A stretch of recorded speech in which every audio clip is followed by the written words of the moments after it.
Susulan gangguan bekalan air berjadual dari 10 hingga 14 Januari depan di Pulau Pinang, Ketua Pegawai Eksekutif Perbadanan Bekalan Air Pulau Pinang PBAPP Padmanathan Krishnan Kuti Raman Nair berkata gangguan bekalan air berjadual tersebut adalah untuk menggantikan paip injap di loji rawatan air LRA di Sungai Dua seberang Perai Utara.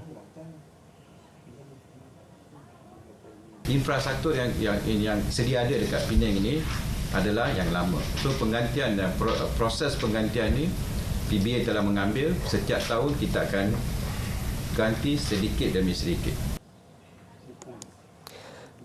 Kira-kira 590,000 pengguna dijangka akan terkesan, namun keadaan bekalan air akan beransur pulih dalam tempoh 4 hari antara 72 hingga 96 jam. Dalam pada itu, PBAPP akan menyediakan lori tangki air kepada pengguna dengan bantuan pasukan bomba dan penyelamat, bomba sukarela, Majlis Bandaraya Pulau Pinang MBPP dan Suruhanjaya Perkhidmatan Air Negara SPAN. Satu sindiket penipuan pelaburan hartanah berjaya dipatahkan pihak polis menerusi serbuan ke atas sebuah syarikat di sekitar Arau Perlis. Serbuan berkenaan juga dibuat susulan penahanan 3 orang pengarah syarikat itu menerusi 2 tangkapan berasingan yang dijalankan malam tadi.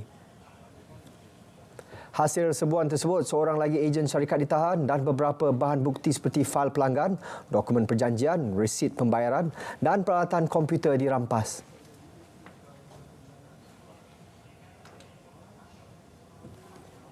Bawah kontingen polis ni ada lebih kurang tiga kertas siasatan lah yang buka terhadap syarikat ni lah.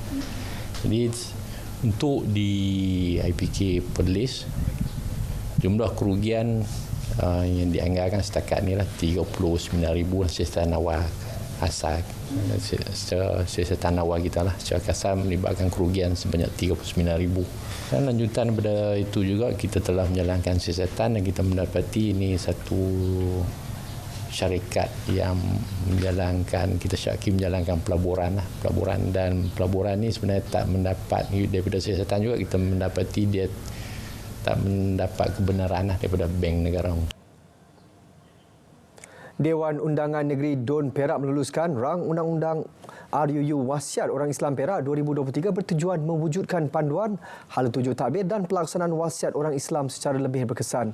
RUU itu dipersetujui sebulat suara ketika proses pengundian RUU berkenaan selepas selesai pembentangan bacaan kali ketiga.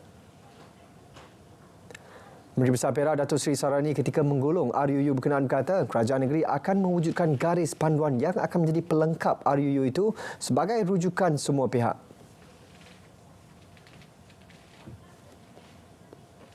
Seperti saya maklumkan kepada Dewan yang mulia ini, RUU wasiat ini diubah dengan begitu tersusun dan melakoni hampir semua aspek hukum syarak. Ia bukan sahaja menyentuh mengenai pembuatan wasiat, malah meliputi aspek pembuktian, pelaksanaan dan pendaftaran wasiat selain menggariskan aspek kawal selia melibatkan wasiat orang-orang Islam. Terdahulu seramai 6 adun mengambil bahagian bagi sesi perbahasan RUU tersebut.